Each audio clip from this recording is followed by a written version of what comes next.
নমস্কাৰ, মোৰ লগত আজি আছে মোৰ শহুৰ দেউতা যতীন গোস্বামী, কিন্তু শহুৰ দেউতা হিচাপে নহয়, একেধাৰে তেখেত এগৰাকী নাট্যকৰ্মী, নলবাৰী সমাজ জীৱনৰ এক অবিচ্ছেদ্য অংগ।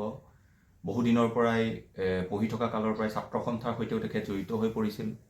সাহিত্য, সংস্কৃতি, সমাজ প্ৰতিটো ক্ষেত্ৰতেই তেখেতে নিৰলসভাৱে বিগত বহু বছৰ ধৰি সাধনা কৰি আহিছে। অসম চৰকাৰৰ ভূমি সংৰক্ষণ বিভাগৰ অৱসৰপ্ৰাপ্ত এগৰাকী কৰ্মচাৰী যতীন গোস্বামী আমাৰ সৈতে আছে। প্ৰথমে কওকচোন, এতিয়া আপোনাৰ জীৱনৰ কিমানটা বসন্ত বাগৰিল? এতিয়ালৈকে মোৰ ৮০ বছৰ হ'ল আৰু এই ৮০ বছৰত বিভিন্ন ঘটনাৰে জড়িত মই বিভিন্ন সাহিত্য, সংস্কৃতি, সমাজ ব্যৱস্থাৰ ওপৰত মই বিভিন্ন বিষয়ত মই জড়িত হৈ আছোঁ। আৰু বাকীনো আৰু কি ক'ম, এয়া মোৰ জোঁৱাই, এওঁৰ লগত মই কথাখিনি কৈ আছোঁ। দেউতা নলবাৰীৰ শৈশৱৰ বহু স্মৃতি আপোনাৰ এতিয়াও সজীৱ হৈ আছে। কিদৰে জড়িত হৈ পৰিছিল নলবাৰী সমাজ জীৱনৰ সৈতে বা বিভিন্ন সংগঠনৰ সৈতে? ক'বলৈ গ'লে বহু কথাই ক'ব লাগিব।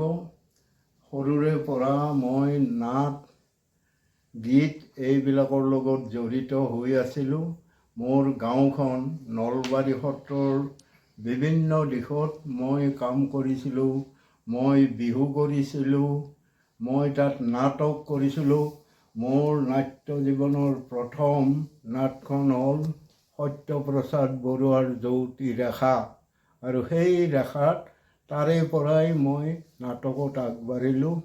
আৰু স্কুলীয়া জীৱনত গৰ্ডন স্কুলত মই একলব্য নাটখনত প্ৰথম অভিনয় কৰোঁ, আৰু তাতেই ৰজত চন্দ্ৰ ভাগৱতী দেৱৰ তত্ত্বাৱধানত নাট্য পৰিচালনাৰ বিষয়ে মই বহুতো কথা মই শিকিব পাৰিছিলোঁ।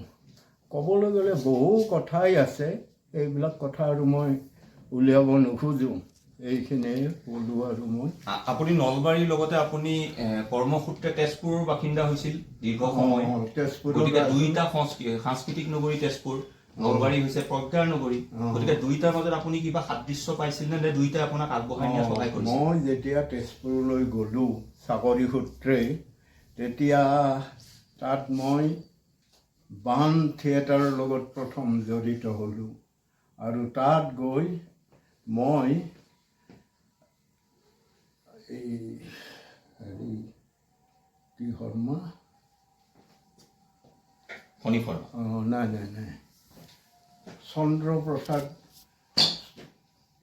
চন্দ্ৰ গোস্বামীৰ লগত মই তেওঁৰ লগ হ'লোঁ। নিপন গোস্বামীৰ দেউতাক। আৰু তেওঁ অৰুণ শৰ্মাৰ জিন্তি নাটকখন কৰাৰ কাৰণে, পৰিচালনা কৰাৰ কাৰণে মোক দায়িত্ব দিলে। অতি পৰিতাপৰ কথা, প্ৰথম দিনাখন মাত্ৰ 10জন দৰ্শকেৰে নাটখন আৰম্ভ হ'ল। কিন্তু আচৰিত কথা, পিছদিনা সেই নাটকখনত আমি টিকট দিব নোৱাৰা হ'লোঁ। এনেকুৱা এটা অৱস্থা হ'ল। আৰু ইয়াৰ মূলতে আছিল আমাৰ চন্দ্ৰধৰ গোস্বামীদেৱ, তেখেতৰ নিৰ্দেশত কৰা এই নাটকখনৰে মই তাত বৰ সুনাম অৰ্জন কৰিছিলোঁ। আৰু আপুনি ছাত্ৰ সন্থাৰ সৈতেও জড়িত হৈ পৰিছিল। ছাত্ৰ সন্থাৰ যেতিয়া ছাত্ৰ সন্থা ৮০ দশকত অসমত জনপ্ৰিয় হৈছিল, কিন্তু তাৰ পূৰ্বে আপুনি ৬০ দশকতে জড়িত হৈছিল। কিদৰে জড়িত হ'ল আপুনি? ৮০ দশকৰ আগত হৈছিলোঁ। আপুনি ৬০ দশকতে জড়িত? ৬০ দশকতে জড়িত হৈছিলোঁ। তেতিয়া সদৌ অসম ছাত্ৰ সন্থাৰ সভাপতি আছিল সুশীল গোস্বামী। বোধহয় তেখেত গুৱাহাটী ইউনিভাৰ্চিটিৰ কেমেষ্ট্ৰিৰ অধ্যাপক হৈছিল। এতিয়া তেওঁ আৰু অৱসৰ লৈছে বোধহয়।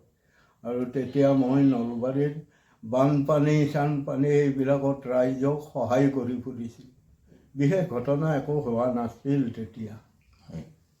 আৰু আপোনাক এটা কথা সুধিব বিচাৰিছোঁ, আপোনাৰ এতিয়া প্ৰায় ৮০ বছৰ বয়সত আপুনি ভৰি দিবগৈ, কিন্তু স্মৃতিশক্তি মানুহে প্ৰবল কৰি ৰাখিবলৈ এই বয়সলৈকে কি আপুনি টিপছ বুলিয়ে কৈছোঁ, কি ক'ব বিচাৰিব?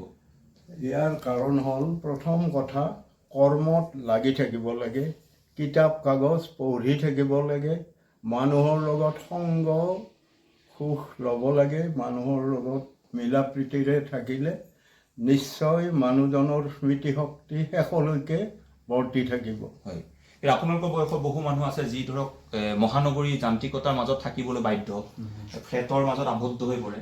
তেওঁলোকে কিদৰে নিজকে জীৱনটো উদযাপন কৰি ৰাখিবলৈ কি কৰিব লাগিব বুলি ভাবে? তেওঁলোকে কিছুমান বন্ধু লগত সংগ কৰি ল'ব লাগে আৰু নিৰ্দিষ্ট ঠাইত তেওঁলোক মিলিত হ'ব লাগে আৰু সেই ধৰণে বিভিন্ন সুখ দুখৰ কথা আলোচনা কৰিব লাগে। তেতিয়া নিশ্চয় মানুহে শান্তিত থাকিব পাৰিব। পুৱাৰ পৰা নিশালৈকে সময়খিনি কিদৰে আপুনি ভাগ ভাগ কৰি লয়? মই বিশেষ তেনেকুৱা নাই। মই সাধাৰণতে কৃষিৰ কথাটো বেছিকৈ মনত ৰাখোঁ। পুৱাই উঠি মোৰ সন্মুখত থকা যিখিনি খেতি পথাৰ তাত লাগি থাকোঁ। বিভিন্ন ধৰণৰ খেতি এইবিলাক কৰি মই ভাল পাওঁ। অৱশ্যে আগতে মোৰ ডেকা বয়সত মই কৃষি ধান খেতি আদিৰ লগতো জড়িত হৈ আছিলোঁ, কিন্তু এতিয়া সেইবিলাকৰ লগত নাই আৰু এতিয়া সাধাৰণভাৱে খেতি বাতি কৰি বন্ধুবৰ্গৰ লগত লগ হৈয়ে মই জীৱন কটাওঁ। আৰু শেহতীয়াকৈ দেখিছোঁ এটা কথা, নলবাৰীখনলৈ বহু পৰিৱৰ্তন আহিছে। নলবাৰীত এতিয়া ফ্লাইঅভাৰ হৈছে, নলবাৰী টাউন বা আপোনালোকৰ ঘৰৰ সন্মুখত সকলোতে ষ্ট্ৰীট লাইট হৈছে। কিন্তু পুৰণি নলবাৰী আৰু নতুন নলবাৰীৰ মাজত কোনবোৰ স্মৃতি আপোনাক আমনি কৰে, কোনবোৰ আপুনি পুনৰ ঘূৰাই পাবলৈ বিচাৰে? এসময়ত মই নলবাৰীত এতিয়া মহকুমাই হোৱা নাছিল, সেই অৱস্থাৰ পৰা মই দেখা পাইছিলোঁ ৰাস্তাৰ যেনে নলবাৰী কলেজৰ সন্মুখত এটা লেম্প এটা জ্বলি আছিল। তাৰ পৰা আহি ঠিক পুণ্যাশ্ৰম বুলি যিখিনি ঠাই আছে য'ত